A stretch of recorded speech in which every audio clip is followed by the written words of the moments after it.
Então, vamos lá, pessoal. Vamos continuar aqui o nosso estudo sobre os design patterns. E hoje eu quero trazer, na verdade, um padrão que ele é bem interessante da gente acabar vendo. Ele é um dos mais conhecidos que a gente tem por aí, dos design patterns, né? E eu acredito que ele faz muito sentido, principalmente quando a gente pensa na arquitetura do nosso software. Eu quero trazer aqui para hoje o padrão Factory. E eu quero vir aqui, olha, já de início no Refactoring Guru, para trazer em primeira instância, né, qual que é a definição desse padrão, o que ele atende como solução, e aí a gente traz um exemplo de código sobre esse caso aqui. Mas olha só, eu tô aqui no Refactoring Guru e tem um detalhe que eu tenho que mencionar, que está escrito aqui, olha, Factory Method. Se você já viu um pouco sobre design patterns, você já viu que tem uma certa diferenciação entre dois padrões, que é o Factory Method e o Abstract Factory. Tem dois caras aí com esse mesmo nome de Factory. Na verdade, eu particularmente acho que não faz muito sentido você separar esses dois padrões, porque eles resolvem em si mais ou menos o mesmo tipo de problema. Então, eu vou apresentar aqui a ideia do Factory Method, certo? E aí eu deixo de para casa, caso você queira pegar melhor, né, a parte do Abstract Factory. E, na verdade, você vai ver que não tem tanta diferença assim entre esses dois. Mas vamos lá. Eu estou aqui olhando o Factory Method e vamos entender o propósito desse cara. O padrão da fábrica, né? Ele é um padrão criacional de projeto que fornece uma interface para criar objetos em uma superclasse, mas permite que as subclasses alterem o tipo de objetos que serão criados. Rafa, não entendi nada dessa definição aqui. Não tem problema. Vamos entender aos poucos o que significa, né, essa descrição aqui.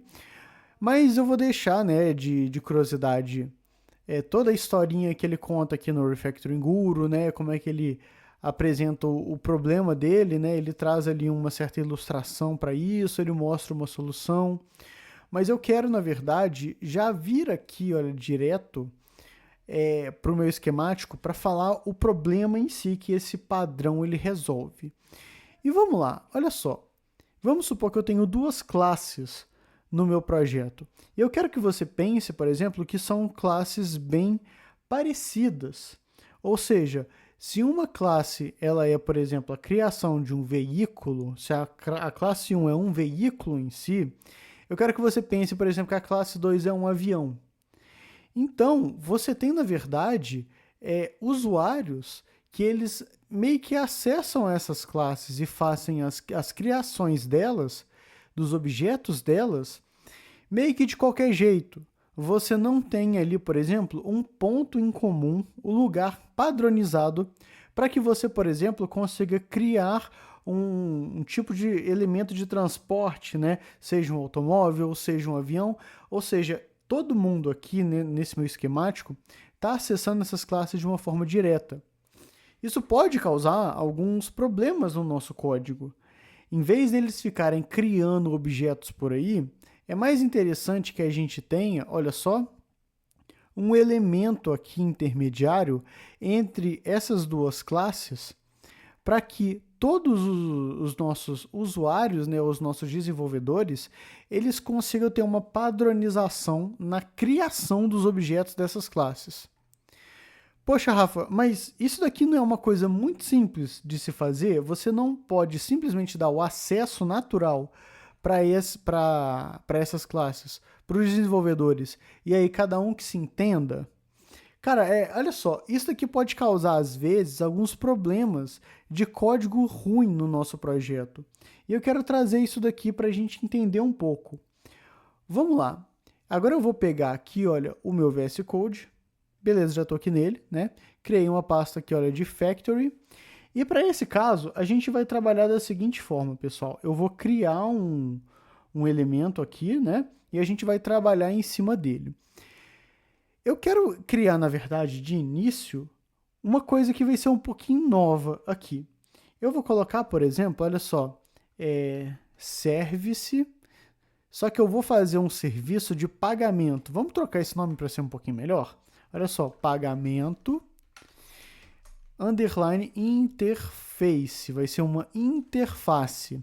Se você já mexeu com coisas, por exemplo, orientação do objeto em Java ou em outras linguagens, você já deve ter um conhecimento sobre interfaces. Mas aqui a gente vai falar de um jeito mais tranquilo sobre o que isso daqui significa. O que é exatamente uma interface? Vamos lá, em Python, a gente cria uma interface da seguinte forma.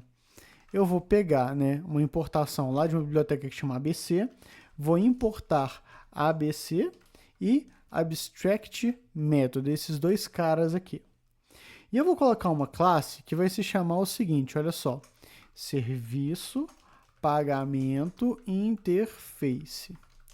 E vou colocar aqui, olha, esse ABC aqui dentro.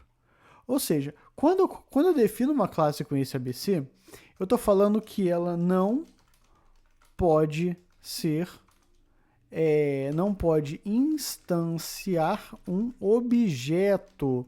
Então, eu não posso ter, por exemplo, isso daqui, olha, obj é igual a serviço pagamento interface. Não posso fazer isso, isso aqui vai me dar um erro, sem problemas. E eu vou chegar aqui e vou fazer o seguinte, eu vou colocar um método que vai se chamar pagar, certo? Vou colocar um self aqui para falar que esse cara ele está nessa nossa classe aqui. E eu vou colocar aqui, olha, valor float, certo? E vou colocar um pass aqui. E aqui em cima eu vou colocar esse decorador de abstract method. Ou seja, o que isso daqui significa? Significa que se eu estou trabalhando com esse tipo de caso aqui, olha, com esse arroba aqui em cima, esse decorador, eu tenho obrigatoriamente que implementar no filho. O que isso daqui significa? Significa que eu vou ter uma classe, outro tipo de classe, por exemplo, vamos supor um pagamento aqui, eu vou colocar, por exemplo, pagamento, vamos lá, PayPal, né? Vou deixar desse jeito aqui. Vai ser uma classe, né, um pagamento PayPal. E aí eu vou colocar aqui, olha, serviço pagamento interface. Ou seja, eu vou colocar uma interface aqui, olha, nesse meu cara aqui de pagamento. Se eu estou colocando essa interface nessa minha classe aqui, significa que obrigatoriamente eu tenho que implementar esse método aqui no filho. Ou seja, eu tenho que chegar aqui e colocar esse método. Caso contrário, eu vou ter um erro de projeto. Por que isso daqui é interessante? Vou colocar um PES aqui, olha. A gente já vai implementar esse cara. Mas por que isso daqui é interessante? Porque dessa forma, se eu fizer uma coisa dessas aqui, eu consigo facilmente padronizar os meus modos de pagamento. Por exemplo, vamos supor que eu tenha um outro tipo de pagamento, vou colocar aqui, olha, pagamento dinheiro, certo? Mas, já que eu tenho um tipo de pagamento que ele tem esse método pagar, eu posso deixar esse tipo, né, de situação aqui para todos os casos que eu quiser. Ou seja, vou fazer aqui, olha, uma aplicação dessa minha interface, né? Eu estou implementando a interface nesse meu tipo de pagamento e estou, dessa forma, padronizando os usos. Se eu chegar aqui e trocar por exemplo, em vez de pagar, né, vou colocar aqui, olha, cobrar, você vai ver que isso daqui em execução vai dar erro nessa minha classe de pagamento dinheiro. Porque é aquele caso, se eu estou fazendo uma interface e eu estou implementando a minha interface na minha classe, significa que eu obrigatoriamente tenho que implementar um método abstrato que está lá dentro, que é esse cara aqui. Então eu venho e faço a troca e agora eu não vou ter problemas, né, de classes. Então isso daqui é muito interessante da gente mexer. Uma coisa que eu vou fazer é o seguinte, esses dois tipos de pagamentos aqui, olha, eu vou vir aqui na minha factory e eu vou, né, criar, olha só, pagamentos.py. Vou fazer isso. Vou pegar esses dois caras aqui e transferir para esse meu arquivo. Beleza? Aqui ele vai reclamar realmente que a gente não tem, né, o serviço pagamento interface. Sem problemas. Vamos salvar aqui, né? Deixa eu tirar esses espaços a mais. E aí eu vou vir aqui, olha. From pagamento interface, import serviço pagamento interface. Beleza. Então, olha só, eu tenho dois tipos de pagamentos que são muito parecidos.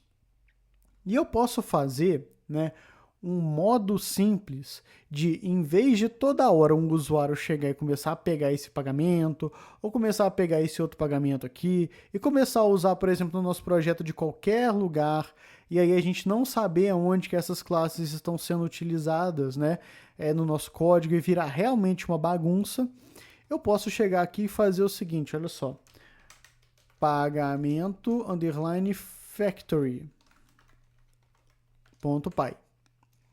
E nesse meu pagamento.factory, eu vou ter uma função que eu vou colocar com o mesmo nome, pagamento factory.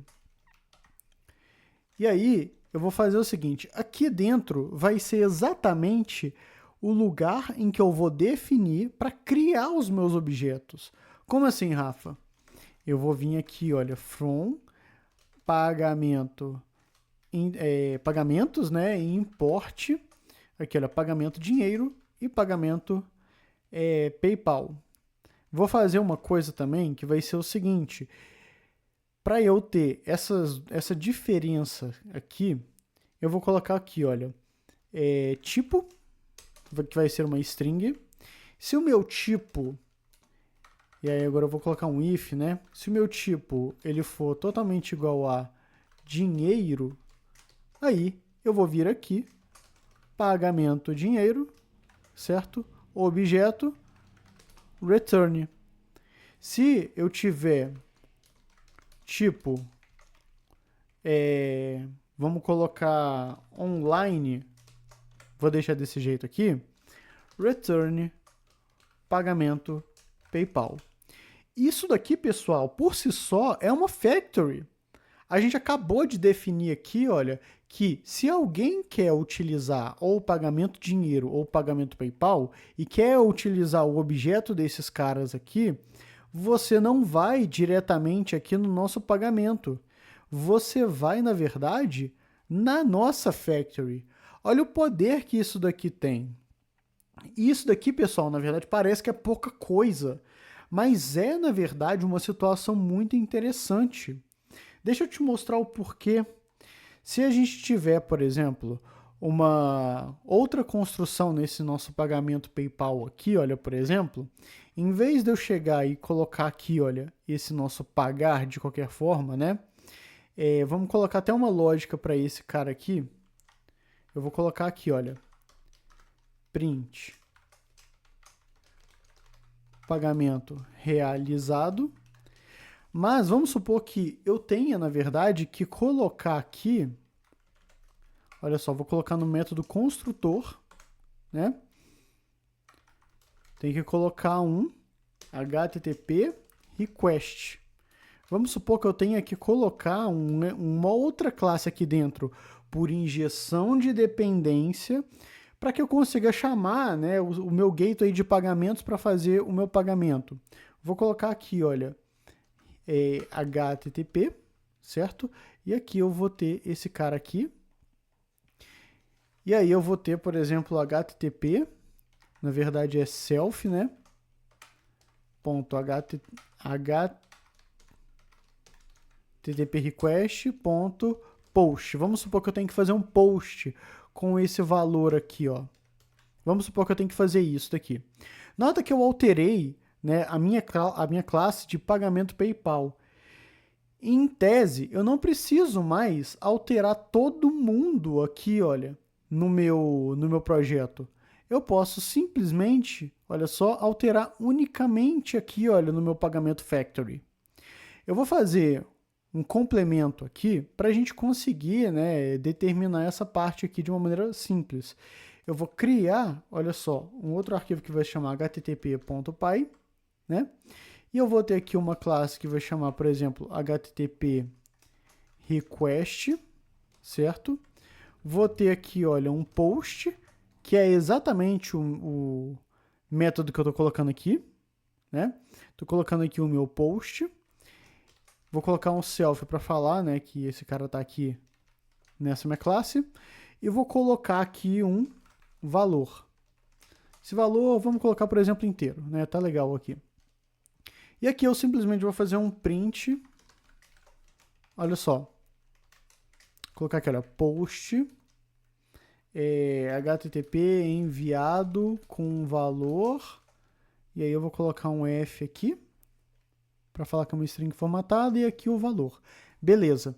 Então nota que eu tenho, né, agora uma classe de HTTP request e essa classe ela tem que ser colocada, ela tem que ser relacionada a esse pagamento PayPal aqui. Eu posso simplesmente vir aqui na minha factory, certo? Fazer um from HTTP import HTTP. Não, na verdade, HTTP é um nome reservado. Vamos trocar aqui, olha, HTTP request. Isso, agora fica bem melhor. Vou vir aqui, olha, HTTP request, import HTTP request. E o que eu faço?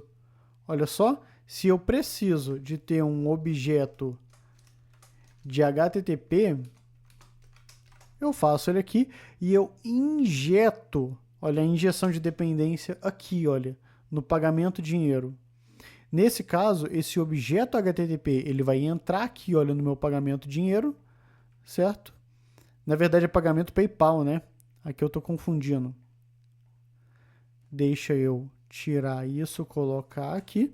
Nota que até mesmo, né, eu errei aqui o código, mas mexer nessas classes, fazer essas alterações aqui, é bem mais fácil se eu tenho um factory, do que, por exemplo, ter que ir em todos os lugares que eu instanciei do meu projeto para ficar alterando, né? Eu só altero em um único lugar.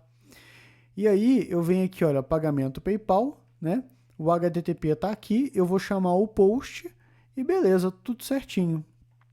Posso vir aqui, olha, fazer o seguinte, pagamento é igual a pagamento factory do tipo online, certo? E aí, pagamento ponto pagar. Vou utilizar aqui o pagar, que é exatamente o que a gente tem nesse método aqui, né? Lá no nosso pagamento PayPal. Feito isso, eu vou colocar um valor, 3444, né? E agora eu posso rodar tranquilamente o nosso projeto. Deixa eu abrir aqui o meu terminal. Beleza, vou entrar aqui, olha, no 05, Python 3, pagamento underline factory. Aqui, olha, post HTTP enviado com o valor 444, pagamento realizado. Então é exatamente essa ideia aqui que a gente tem, é a gente fazer uma interface simples, em que eu consiga facilmente, né, definir os objetos que eu quero criar, e a partir, né, de um certo controle, eu consigo facilmente fazer essas minhas utilizações. Detalhe que se eu precisar de alterar a minha classe e colocar, por exemplo, uma injeção de dependência, nota que eu estou pegando o elemento e estou injetando aqui, olha, no meu pagamento PayPal, né? Esse HTTP vem para cá, eu faço isso sem nenhum problema. Esse daqui é o padrão do Factory, é um padrão muito poderoso quando a gente fala sobre criação de elementos e arquitetura de software. Uma coisa que eu tenho que deixar aqui também, pessoal, é que, assim, eu estou mostrando aqui um caso bem tranquilinho pra gente, mas isso daqui continua sendo uma factory, tá? Olha só, isso daqui seria uma factory que está retornando somente a criação de uma única classe sem muita lógica, né? Eu, assim, particularmente acho que esse tipo de factory ele não necessita de existir, você pode simplesmente trabalhar de formas mais inteligentes, mas se você precisar, né, de especificar a criação dessas classes. Isso daqui é uma factory muito bem feita, né? Você tem um controle aqui do que você deseja retornar e mexer nesses objetos acaba se tornando bem simples. Bom, era isso, né, que eu queria apresentar. Esse é um padrão que, assim, pessoal, se você ficou com um pouco de dúvida, revê ele, estuda de novo, dá uma olhada de novo no que eu fiz aqui. Lembrando que o projeto está lá no nosso GitHub, pegue ele, né, mexa muito bem. E por enquanto vai ser isso. Bom, eu vou ficando por aqui e até mais.